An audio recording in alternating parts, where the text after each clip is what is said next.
Hi guys, and welcome back to Speak Up, a program brought to you by Fat Corner, where we throw more light into handling emotional and psychological issues facing us in the world and in Africa specifically.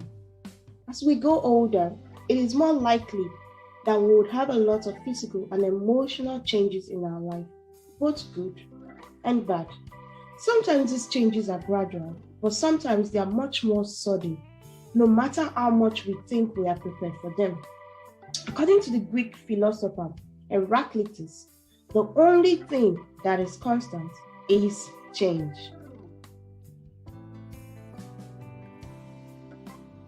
However, coping with life changes and transitions don't come easily to everyone.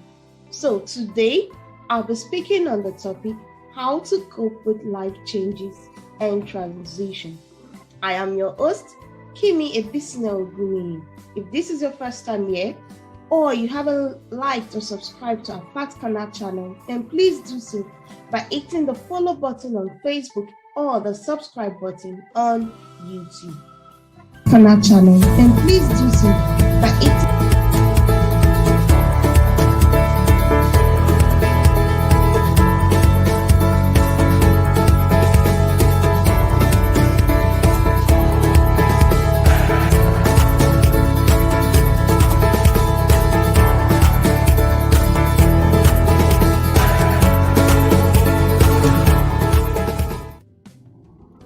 Change and transition is a reality that is here to stay. No questions about that. But how we deal with change doesn't need to create fear and uncertainty. Neither do we need to lose ourselves to change.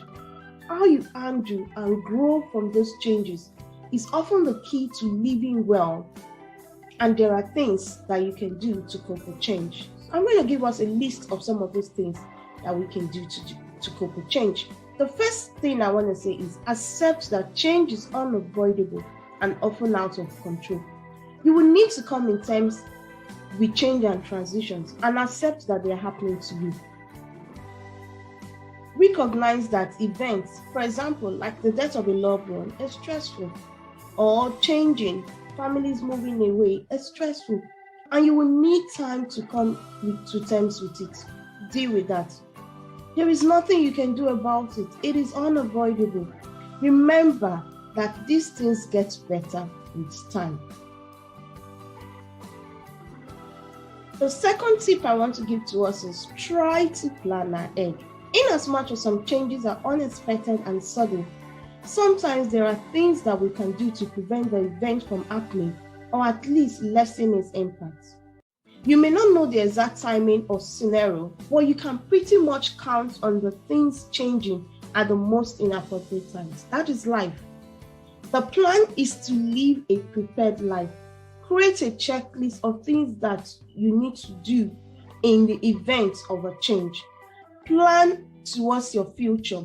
Make sure you're keeping things that would help when any change happens, instead of waiting till change comes and you are at a loss. The next thing I want to talk about is managing the stress. The transition comes with stress. Reduce your stress in any way possible. Will help you cope with life changes and transition much easier. Look for anything that would help you manage that stress. A breathing class, anything, meditation, whatever you need to do to help you manage the stress is what you want to do at this time. The next tip I want to do is to embrace the emotions. Accept the emotions you're feeling and go with the flow. Channel that emotion into another direction, in a positive direction. If you're feeling fear, look for a way to turn that fear to strength. If you're feeling angry, look for a way to turn that anger to positivity. Once you're able to channel the emotions, then you'll be able to cope with the changes that is coming. The next thing I want to say is become an anti-disciplinarian. Break the boundaries of discipline so you can move seamlessly between roles. If you're able to translate what you've learned from one discipline into another, then change will not catch you unaware. If you're able to move, become versatile in yourself, then you're able to deal more with changes. Keep changing and reinventing yourself. Don't be stuck in a certain place. Don't put yourself in a box that once there's change, you're unable to cope. Be versatile. Learn so much more things at each time. This is part of planning ahead. The next tip I want to say is build a diverse network. Having a wider network will give you more safety. Talk to people who are outside your traditional tribe. It can be uncomfortable, however, it is going to be helpful at the long run. Don't keep to one circle, because if change happens within that circle, you have no safety net to run to. So make sure that, like I said earlier, as you're versatile, you're also building a diverse network of people or things to reach out to.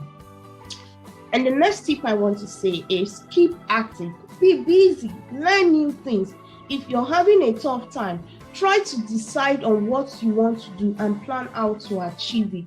Don't stay idle, because that makes the change more stressful.